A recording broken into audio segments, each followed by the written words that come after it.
Okay, ladies and gentlemen, what we have here is the ancestor of all lettuce. This is a common name, prickly lettuce. It is an invasive in the cross timbers. I believe it's an invasive in the whole United States. I think it comes from across the pond, but much like the dandelion, it has naturalized. I don't think that the invasive impact is very severe, so you could probably grow this without feeling too bad, even if you're a purist. If you're trying to restore your land to pre-European state, then yeah, maybe you want to get rid of it. But if you see it growing, I highly advise you consider leaving it, especially if you're trying to grow something to eat. It is edible. The young leaves can be eaten raw. You can eat the leaves boiled as well if they're kind of bigger. It does have a bit more of a bitter flavor, quite a bit more bitter than your more domesticated lettuce. And I did mention it is the ancestor of lettuce. It's the ancestor of iceberg, romaine, and all those domesticated lettuces that you eat. I will annotate with the genus and species so you can look it up and verify that for yourself. So as I mentioned, the younger leaves can be eaten raw. The buds, the flower buds can be eaten. And then of course the rest of the leaves can be eaten. However, as you get the larger leaves, they get more bitter and less palatable, so you may not want to. It also does have a white latex. So I've pulled this leaf off. Hopefully it comes out on camera. You can see that little white latex coming out of the end of the leaf. That white latex is supposed to have a medicinal effect, a sedative, and there's some other effects it's supposed to have. The chemical compounds inside are similar to what you find in the poppy flower. So take with that what you will. The data on that is not as strong, so I don't know that I would buy into that right away. But I'll put it out there just because if you go reading the literature on this plant, you will find that. So this particular plant is growing in complete shade.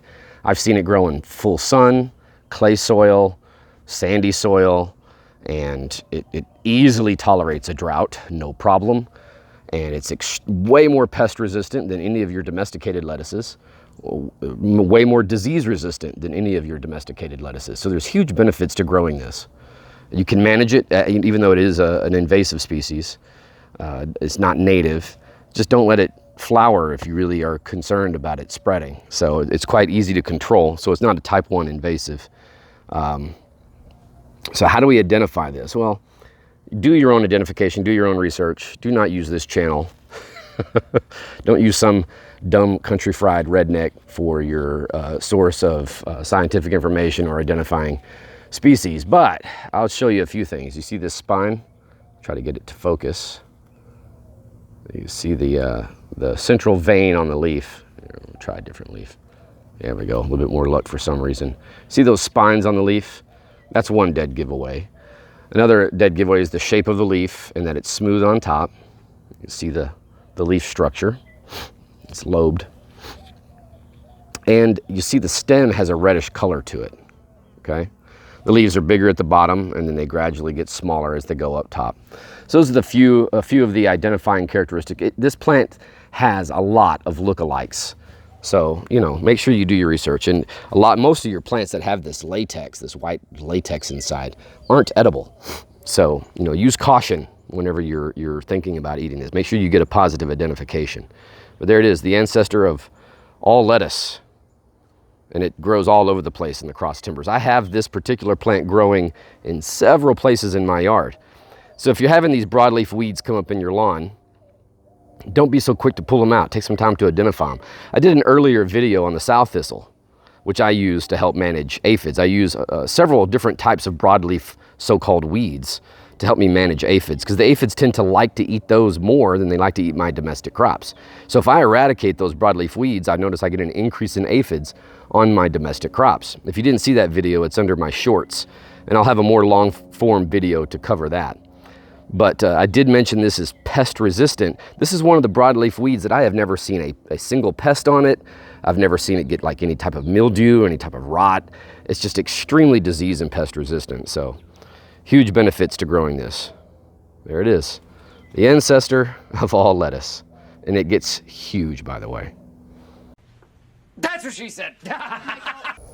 I just wanted to, for completeness, show a couple more of those wild lettuce, prickly lettuce samples that I have in my yard. It's also known, I think it's called the compass plant, because these leaves tend to turn at a certain angle when the sun hits. You can actually use it almost like a compass. You can maybe see some of those leaves turning like that. Here's another specimen. I think there's like 3 or 4 specimens growing in a bunch like that. They often do that. I got one there, plant there, a couple, 2 or 3 here.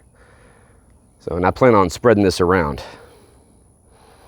Nice little backdrop with the dandelions, and got cilantro that's self-seeded all over the place. Yeah, more cilantro and all kinds of stuff in this bed.